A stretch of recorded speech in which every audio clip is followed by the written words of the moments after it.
into a little detail about what those were and then talk about our research. So an introduction to sort of the problem that we were looking at. We'll look at our research question, our initial findings, some of the methods that we used, the limitations and assumptions of our research, and then some of the findings and next steps that we have identified. So these quotes are come from Detroit residents, and they're from videos collected by the North End Woodward Community Coalition. And basically what the people of inner city neighborhoods in Detroit are talking about is that they're seeing that they're having to wait 2 to 3 hours to catch a bus in Detroit, which affects their ability to get to work, to pay their bills, to go shopping. And they're really identifying that there's sort of a moral implication of this, and that there's a social justice implication because the people that are most affected tend to be low-income people of color. And so that sort of was our inspiration for this project, and what we wanted to look at is, are these feelings and what they're expressing and what they're identifying as people on the ground, are they represented in the data? So our research question was, do recent transit reductions in Detroit have a disproportionate impact on transit-dependent residents? And we'll talk a little bit more about what we mean by transit-dependent residents, but just a little bit of information in terms of what the transit reductions are, and because there have been a series of transit reductions in the city of Detroit in the past couple of years, and a lot of this is an economic thing, and one of the things that we do want to recognize is that the city of Detroit making these reductions in itself is out of necessity because of funding, but we wanted to look at how those how the reductions are spread out across the city.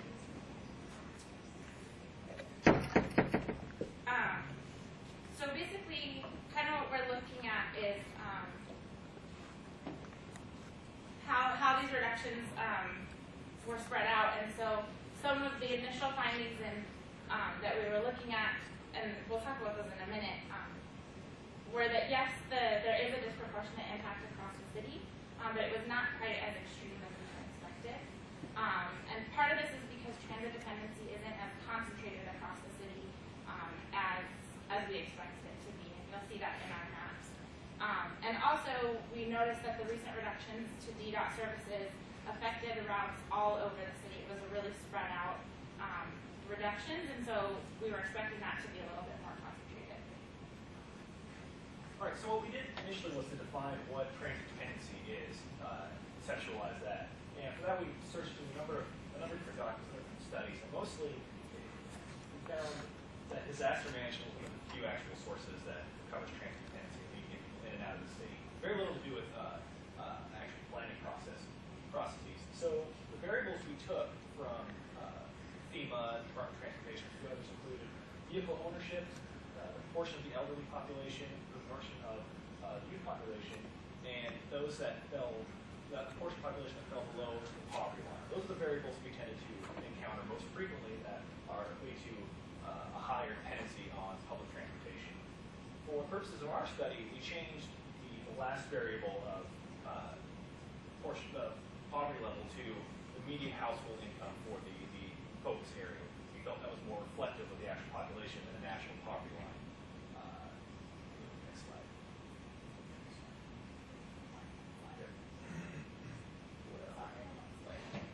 Not a fan of this slide. All right. And so what we did was we took census data we took our census data and for each of these variables and split it up into quartiles across the city. And we assigned a value of 1 through 4 for each of those quartiles, 1 being least dependent, 4 being most dependent, based on our criteria. I mean that from each block. And so, for example, vehicle ownership, if an area had a higher ratio of population owning vehicles than the rest of the city, in the upper quartile, it'd be assigned a 1. If they had almost no vehicles owned in that block group, it'd be assigned 4, and so on. And what we do is we take each one of those variables and their scores and create a summary score at the end for each block group, leading to our transit dependency index score for that block group. Go to the next slide, I'll show you what that looks like. Right, so each one of these, each block group has a summary score of transit dependency. And the scores range from, the plausible scores could range from 4 to 16. And what we found was that there was little concentration of transit dependency within the city. We figured there would be some more clustering in certain areas, which really wasn't the case. Transit dependency was fairly spread out and very little pattern that we could see throughout the Detroit area.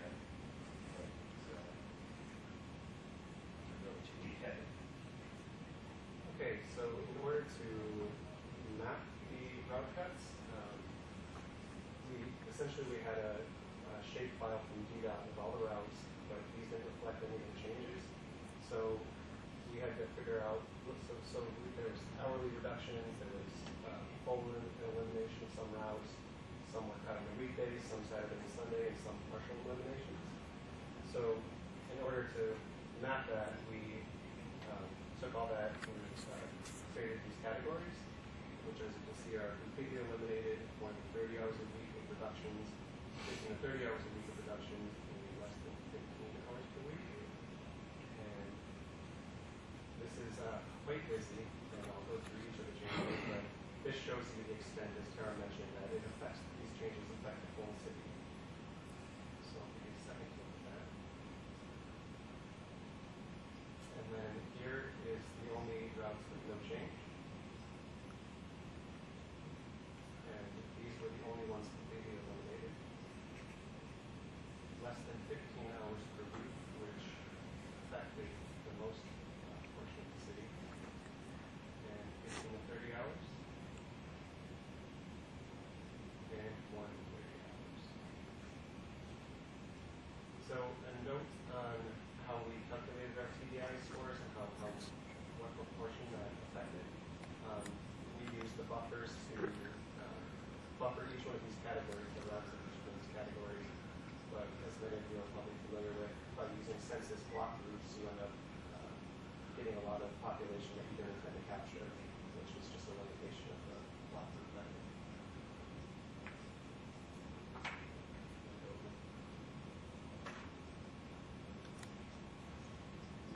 All right, so using the buffer for each route, we found the ETDI score for that service area. And an immediate problem we encountered with that, was that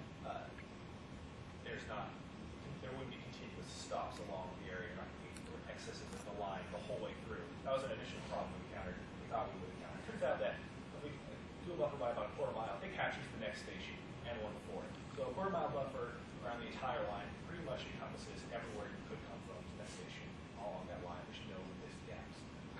We then calculated the weighted mean for each block group. We took their scores by population and made our data a little more, again, a little more reflective of the Detroit region.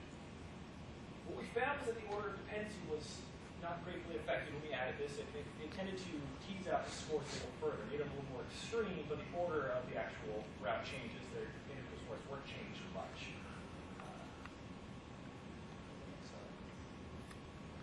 Again, one of our limitations was the buffer, as we said, but it turns out in our data it didn't really matter too much. Another issue we encountered was that our data only covered a snapshot of service reductions in the area. We're only covering the March 2012 data. And so this could be one iteration in a series of reductions across the board, so that perhaps the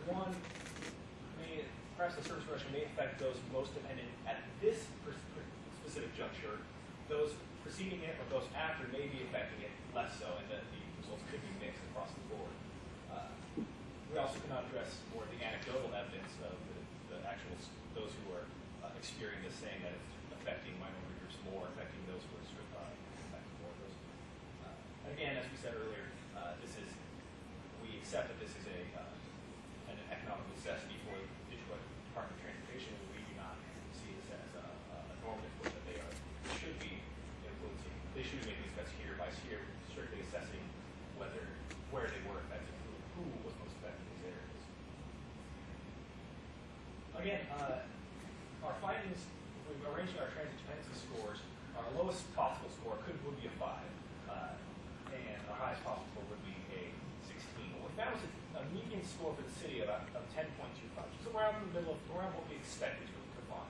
And we had expected a spectrum of those service areas that would not change to be in the area, to be affecting areas that would lose transit dependency.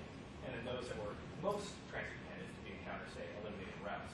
A rationale being that those who couldn't afford ridership would be riding it less, leading to a less profitable route. That was our theory behind this. In fact, we did not see a spectrum that quite as we hoped, or not to say hope, but we anticipated. Instead, we found that less than 30 hours, greater than 30 hours affected the lowest dependent groups, and eliminated and some of the median cuts affecting the highest dependency. So some of our larger areas affecting the spectrum we expected, but again, it wasn't that gradual change as we anticipated. And I just want to talk a little bit about the next steps and how we sort of interpreted these findings. And one thing that we really want to push and really recognize is this fact that we're only looking at one set of route eliminations. If we had had access to more data, we would have looked at other route eliminations that have happened in the past couple of years to get a better idea of what the impact was and what the impact has been and what the trajectory is for changes to DDoS services. And there were some other things that we kind of hoped that we might be able to look at, including possibly single mother households into the mix of what we were counting as our TDI score, and looking a little bit more at people who really would be dependent on transit, who would be highly impacted by transit services. But something that I think is really important to think about is the fact that whether you have a high transit, if you have two people and one person has a high transit dependency index score, and then someone who has a lower transit dependency index score, any route elimination or any changes to service that they have access to is going to have a much higher impact on their ability to go to work, on their ability to get their groceries, on their ability to take care of their family, than for someone who maybe has access to a car or has some other way of getting around. So I think that's something that is hard to reflect in the data, which is why we think the anecdotal evidence is really important. And so figuring out a way to incorporate this GIS data, which is very technical, with the actual experiences of people on the ground, I think is an important way of showing the impacts of what's happening in Detroit. And so we've definitely talked about other ways that we could include more historical data, that we could include other variables into our TDI score. But we feel like the way that we presented the data, and the way that we were able to research within our constraints of our research, gives a pretty good snapshot of the situation of what's happening in Detroit.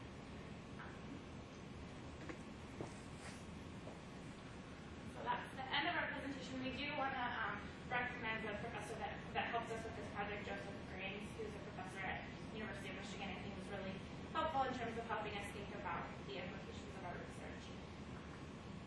Thank you all for being here, and if you have any questions, please ask.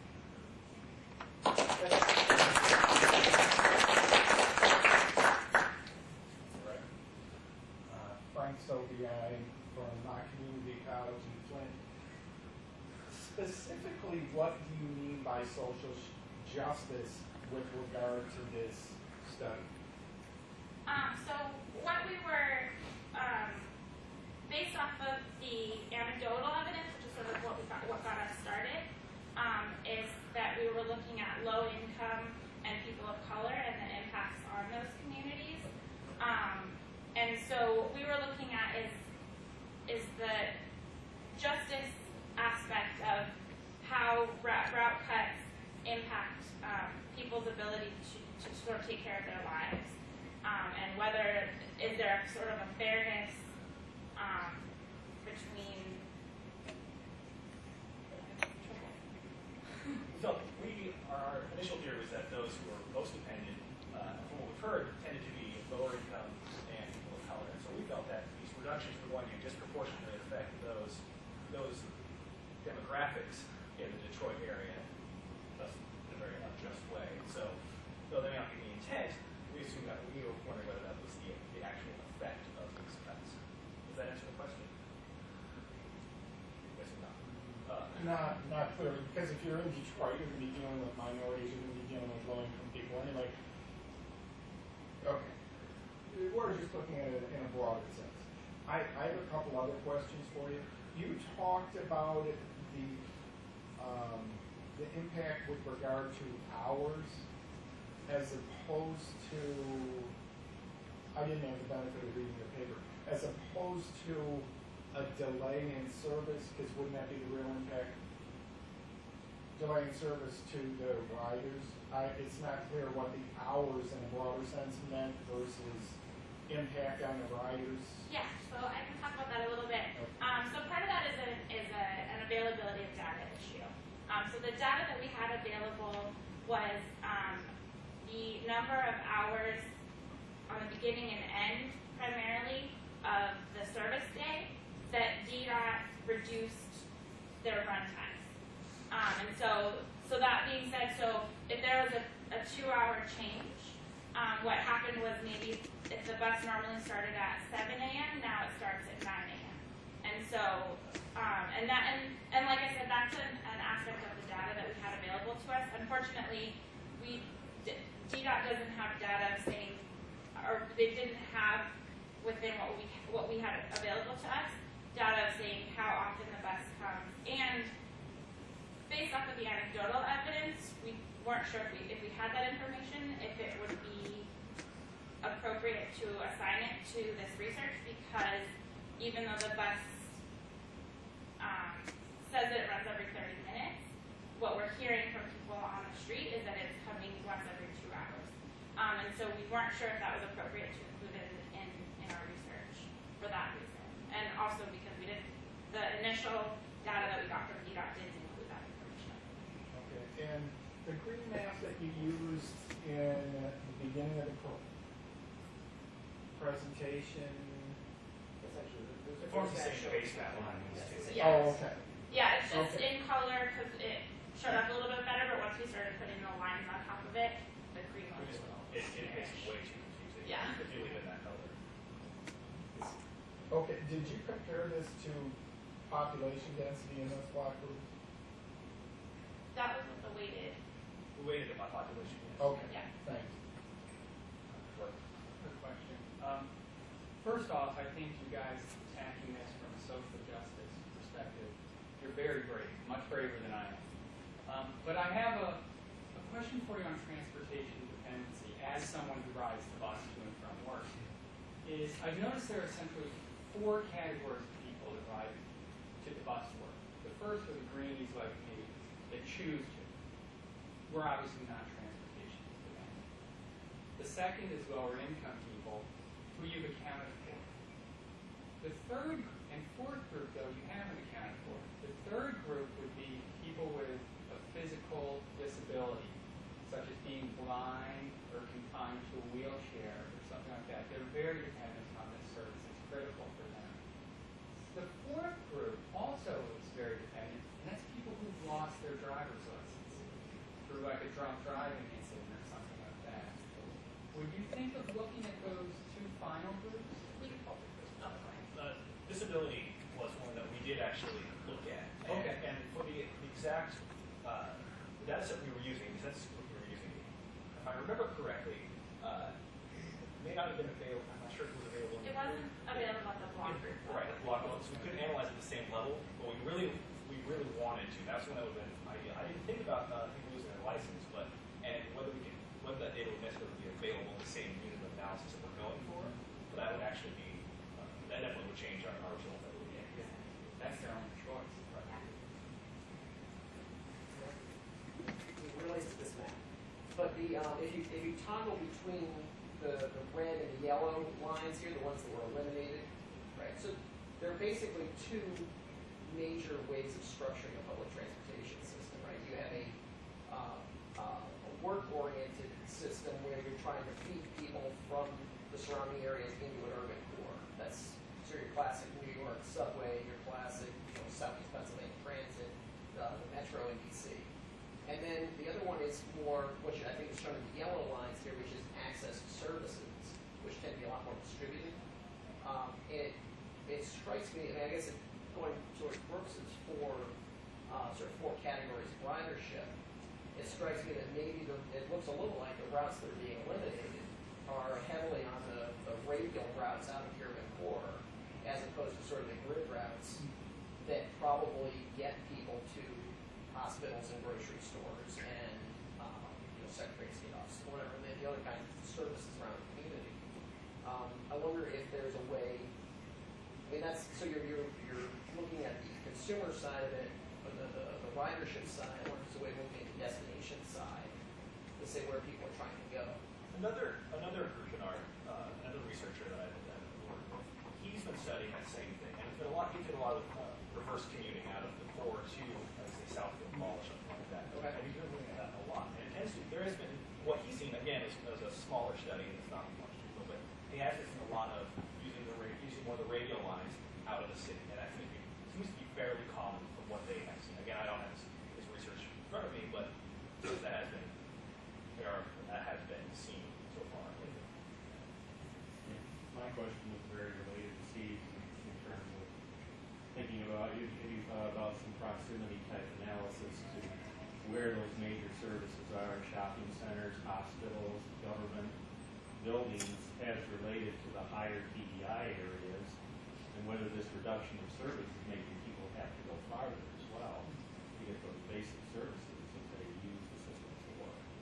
Yeah, and that's definitely something I think if we or someone else continues with this research, doing a little bit more of what kind of services are in those areas would be very helpful. Have you shared this with the public transportation planning folks? Yes. Right, yeah. Are you planning to build on this, either add other iterations of different years of data and do comparative studies, and what's your plan for this? Is this a standalone, or are you going to continue to build data? As it stands right now, this is a standalone project. Like I said, we explored continuing on from there, but this was a project for specifically a 4-month period to work with, and then not go beyond that. We haven't discussed whether we continue on together at all. I know a lot of the people in this room are using, their thesis projects for these presentations, and this was something we did for a single semester class. I personally think it's really interesting, and also our instructor for the course, Joe Grisham, seemed really interested in, and he's doing a lot of similar research, so it may be something that he might latch onto in the future. Any other questions? Any one of you, latch on to this topic and maybe get these started? I actually thought about it, but I haven't discussed it with my colleagues. With the exception, I think, of Cole, our program doesn't do a thesis project. We do a capstone. And so in terms of doing thesis research, I would be really interested in continuing with this in some way.